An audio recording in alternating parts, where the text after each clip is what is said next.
Et si je vous disais que toutes les cultures humaines, absolument toutes, de la plus petite tribu isolée jusqu'à nos sociétés ultra complexes, eh bien, elles suivaient toutes une sorte de grammaire secrète. C'est ce code-là que l'anthropologue Claude Lévi-Strauss a passé sa vie à essayer de déchiffrer. Il faut le voir en fait moins comme un scientifique classique que comme un cryptographe de l'esprit humain. Parce que c'est ça la grande question qui a toujours un peu taraudé l'anthropologie. Quand on regarde la diversité incroyable des coutumes, des rituels de mariage, des mythes, tout ça a l'air complètement chaotique, non? Presque le fruit du hasard. Alors comment est-ce qu'on peut trouver des lois universelles là-dedans? Comment déceler un ordre dans ce désordre apparent?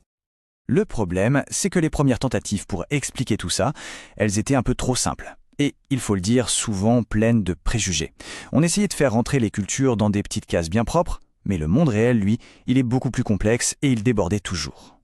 On avait par exemple l'évolutionnisme. L'idée, c'était une sorte de grande échelle du progrès, avec bien sûr la culture occidentale tout en haut. Une vision qui est vite apparue complètement absurde.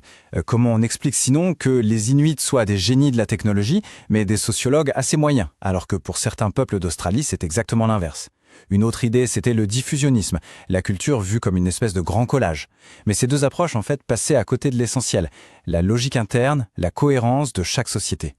Et c'est là que Lévi-Strauss a son intuition de génie. Il a compris que la clé de l'énigme ne se trouvait pas dans l'anthropologie elle-même, mais ailleurs, dans une science toute nouvelle à l'époque, la linguistique structurale. Et ça a été une vraie révolution, une révolution copernicienne pour les sciences humaines. En gros, le principe est à la fois super simple et totalement révolutionnaire. Ce qui donne du sens dans une langue, ce ne sont pas les sons pris un par un. Un P ou un B, en soi, ça ne veut rien dire. Ce qui compte, c'est le système de différence, d'opposition qui les relie. On arrête de regarder les briques une par une et on commence à s'intéresser à l'architecture globale. Cette citation résume tout. Le sens est structurel. C'est un peu comme un jeu d'échecs, vous voyez?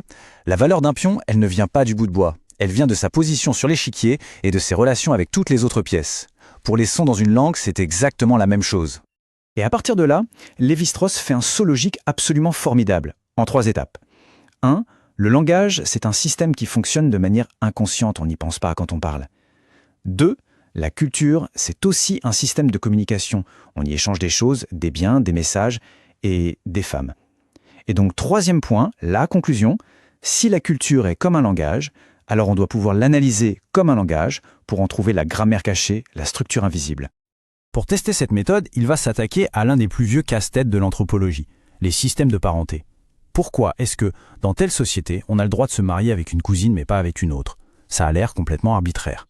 Eh bien, Lévi-Strauss va nous montrer que non, pas du tout. Et là, tout s'éclaire. Ce qui compte, ce ne sont pas les individus, le père, la mère, l'oncle, mais bien les relations, les liens qui les unissent. Toutes ces règles de mariage, ces rôles familiaux qui nous semblent parfois si bizarres, en fait, ce sont juste les pièces d'un système logique et cohérent. Il découvre ce qu'il appelle l'atome de parenté. Oubliez la famille papa, maman, enfant comme unité de base. Non, pour lui, l'unité, c'est un ensemble de 4 relations. Et le truc incroyable, c'est que ces relations forment un système. C'est-à-dire que si le lien entre un frère et sa sœur est, disons, très distant, alors le lien entre le mari et la femme sera, lui, très familier. Tout se compense, tout se tient, comme dans une équation. Voilà, cette phrase dit tout. Le vrai ciment de la société, ce ne sont pas les familles prises isolément. C'est le réseau de relations qui les connecte. C'est l'échange, la communication, qui crée le fameux lien social. Bon, après la parenté, Lévi-Strauss s'attaque à un autre gros morceau, la mythologie. Et là, pour décoder les mythes, il va utiliser une analogie juste géniale. Imaginez une partition d'orchestre. Si on la lit de gauche à droite, ligne par ligne, on va suivre la mélodie du violon, puis celle de la flûte, etc. Mais on rate l'essentiel, l'harmonie, le moment où tous les instruments jouent ensemble. Eh bien, pour un mythe, Lévi-Strauss nous dit que c'est pareil. Il faut arrêter de le lire comme une histoire qui se déroule dans le temps. Il faut le lire verticalement, en regroupant les éléments qui se ressemblent. Et c'est seulement là que le vrai sens, la structure profonde, va apparaître. Prenons le mythe d'Œdipe. Si on décompose l'histoire et qu'on place les événements dans des colonnes par thème, comme ici, c'est incroyable, une logique apparaît. Dans une colonne, on a des actions qui surévaluent les liens du sang, comme l'inceste. Dans une autre, des actions qui les sous-évaluent, comme le parricide. Le mythe met en tension ces 2 extrêmes. En fait, il ne raconte pas juste une histoire horrible, il sert d'outil pour réfléchir à une contradiction fondamentale, ici sur l'origine des êtres humains.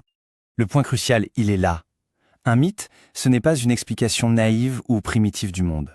C'est une machine à penser.